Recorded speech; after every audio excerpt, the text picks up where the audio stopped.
tools do you need to bring on the road? There is nobody on this planet, including myself, that can tell you what tools you need on the road. There's some reasons.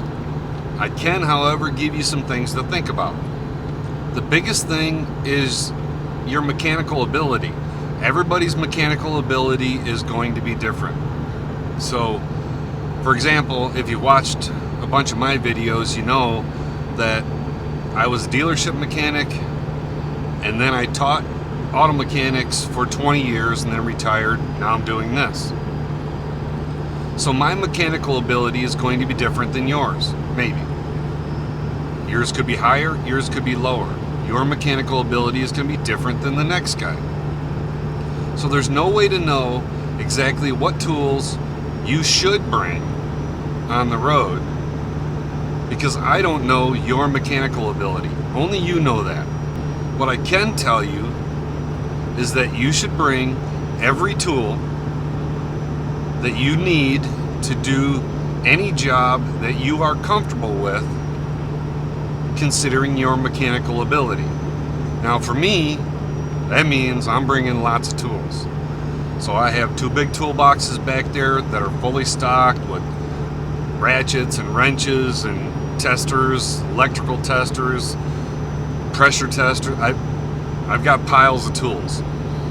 In reality, short of having a transmission jack, which I can rent from an Ace Hardware or an O'Reilly's Auto Parts or a Napa or whatever, you can rent those type of things from stores.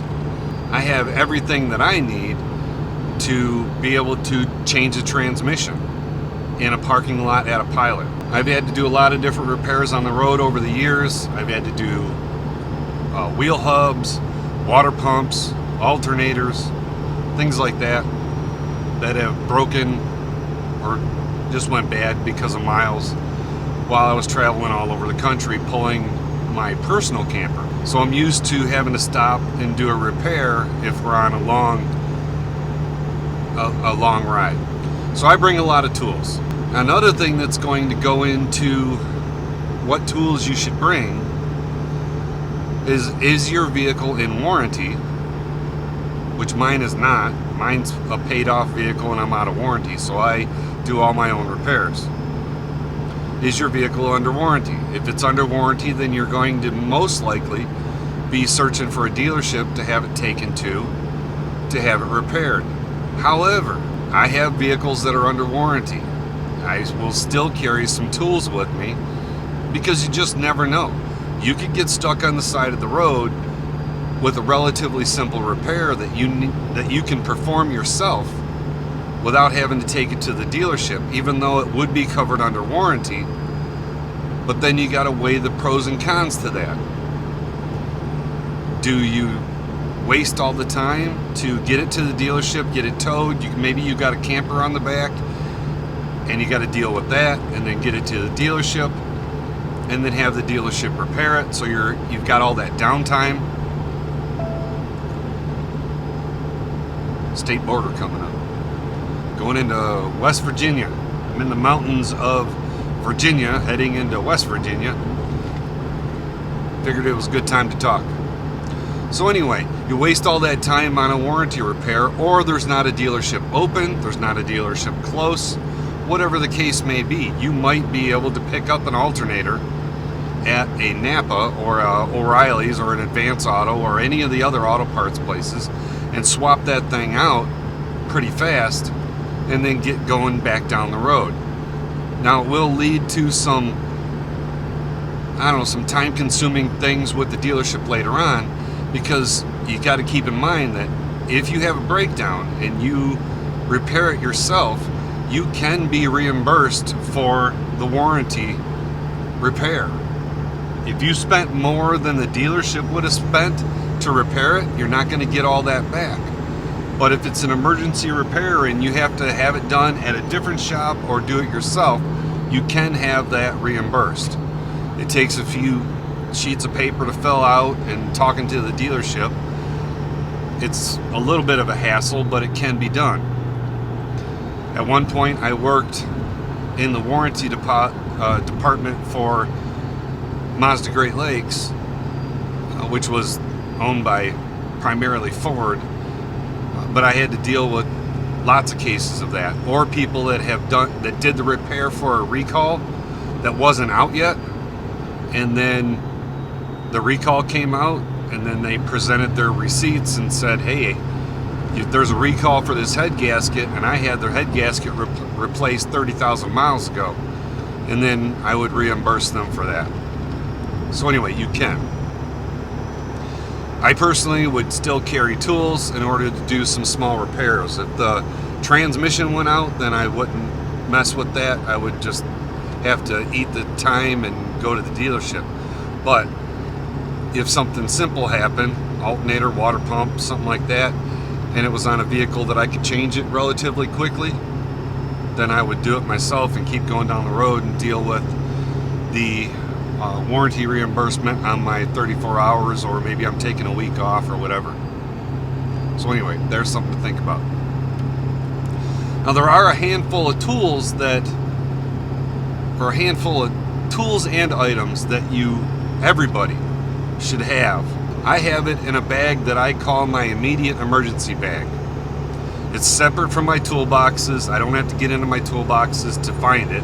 It's underneath the back seat, and it has a few things in it that are common, or things that I feel that everybody that's doing this needs to be able to do and have with them at all times. Now, if you watch this other video, I'm going to go through everything that's in that bag, and then you can get an idea of what maybe you want to carry. It's what I carry. I feel that it's something that I have to have. Maybe you don't feel the same way, but that's me. But as far as tools go, like I said, I feel that you should carry every tool that you own that you're comfortable using to do a repair that you're comfortable doing. So for me, that's pretty much anything. I'm not going to rebuild a transmission. I'll replace a transmission if I have to.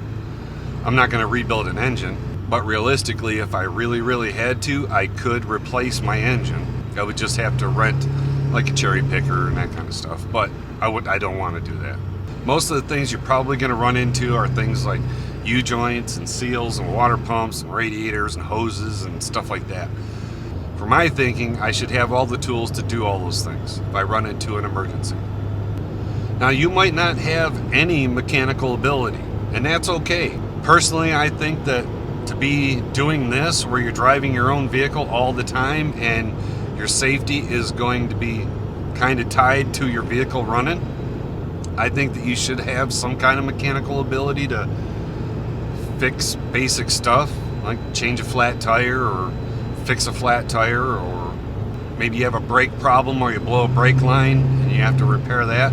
I feel that you should at least have those basic mechanical abilities where you can change a radiator hose or a heater hose, or change a fuel filter if you've got a fuel filter problem. But it's okay if you don't, and you're just going to have to go to a shop every time. So your needed tools are going to be very small. You're not going to need a whole lot of tools. If you are absolutely not going to do any repairs on your vehicle no matter what, then don't waste the weight or the space on those tools. I have a lot of weight and a lot of space taken up with tools. I also have a lot of fluids, spare hoses and clamps and things like that. And one day I'll kind of go through my spare parts bag. Hey, it's West Virginia. Hang on, gotta honk. My horn sucks. Anyway, honk honk. So anyway, I've got a lot of fluids and parts and hoses and clamps and things and excuse me. And when I find something in the garage that's even just a chunk of hose, I put it in there. Because I never know what I could use to MacGyver something together, to at least get me off the highway to where I can get to a parts store and get some different parts. Now maybe you don't have that ability to do MacGyvering and kind of cobbling stuff together or making something work. I've had to do all kinds of different things with my Jeep, breaking brake lines off way in the mountains of Canada, and you have to get the Jeep out of the woods. So you got to get creative with how you repair or at least patch together your brakes enough so you can get out of the mountains. So I've got a bag that's just got all kinds of randomness in it, because I can shuffle through there and then, oh, I could use this cotter pin to stick in this hole and twist it around and smash it down, and now I got a brake line that doesn't leak. But maybe you don't have that. That's fine. You just need to plan on, if you break down, you're going to get towed every time. I'm going to try to not be towed when I get broke down.